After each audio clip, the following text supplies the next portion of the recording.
Delhi to Kathmandu गाड़ी चलाता हूँ। मुझे हो गए 2 साल चलाते हुए। मुझे पता नहीं मेरे घर में क्या होता है, क्या नहीं होता है। मेरी मैडम फ़ोन करती है, मैं पैसे डालता रहता था। मैंने कभी ये नहीं पूछा कितने पैसे खर्च हो रहे हैं, कितने नहीं है। ट्रक ड्राइवर की इनकम है कम से कम 40,000 रुपए महीने की, ठीक है?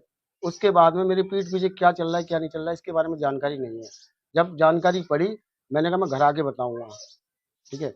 इससे पहले 3 बार मैं हंगामा कर चुका हूँ, 3 बार भाग चुकी है अपने समधी के साथ में। इससे पहले भी बात चल इससे पहले भी। मैंने फिर भी इसे रख लिया घर में। मैंने अब चलो अगली बार सुधर जाएगी, वो नहीं सुधरी। तीसरी बार ये हुआ 11 तारीख की रात में 11 बजे जिस दिन आंधी और पानी आया था, मैं लखनऊ था, गाड़ी लेके आ रहा था।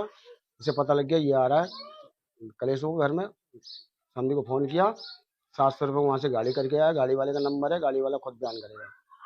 तो वहाँ से उन्होंने कहा था मेरी समधी की तबीयत खराब है और जल्दी चलो उसे लेके आना समधी, ठीक है?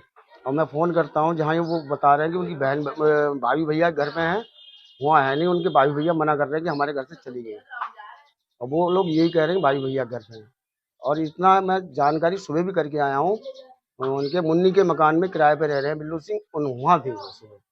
पुलिस ने क्या पुलिस में कंप्लेंट की है आपने? अब मैंने पुलिस में कंप्लेंट करी, 3 दिन से मुझे घुमा रहे हैं क्या कह रही है पुलिस? कि आना नहीं चाह रही है, आना नहीं चाह रही है। आएगी तो बयान देगी, जिसके बयान देगी उसके साथ जाएगी, आप कुछ नहीं कर पाएंगे। कितने बच्चे हैं आपके? मेरे 2 बेटी हैं, 2 बेटा है।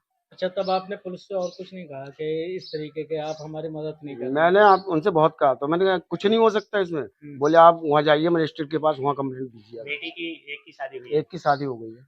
इस तरह से कैसे बच्चों को आप रख पाएंगे? कहाँ बच्चे हैं आप? कैसे पालन पोषण? अब सर जी एक बात बताइए, अगर मैं पैदा नहीं करूंगा बच्चों को खिलाऊंगा क्या? औरतें सबकी हैं, सबके घर में होती हैं। अब ये तो नहीं मालूम किस टाइम क्या हो जाएगा।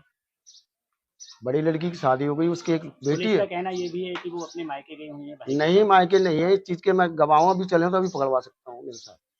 साथ। लोकेशन पता है आपको? लोकेशन मुझे सारी कुछ मैं सुबह चेक करके आया हूँ। जो आपके समधी है उनकी पत्नी है क्या? उनकी पत्नी है। तो उनकी पत्नी से कोई विवाद नहीं आपस में चल रहा है? वो इसके हमारी मैडम के चक्कर में उनकी पत्नी से ऐसा चल रहा है कि वो घर से किराए पर बाहर रह रहे हैं। वो मारती है इनके इन लिए। सब चीजों को लेके आपकी बेटी के साथ तो कोई कलेश नहीं होता है? कलेश तो होगा, जब किसी के घर में आग लगेगी, उसकी माँ को उसका बाप प्यार नहीं देगा तो वो मेरी लड़की को प्यार देगा? नहीं देगा। तो इसकी वजह से आपकी बेटी को भी काफी ज्यादा काफी तकलीफ दिक्कत हो रही है। क्या चाहते हैं शासन से, सरकार से? सर जी मैं तो यही चाहता हूँ कि इसका न्याय होना चाहिए, ठीक है? और ऐसा कभी भी कोई औरत कदम नहीं उठाए।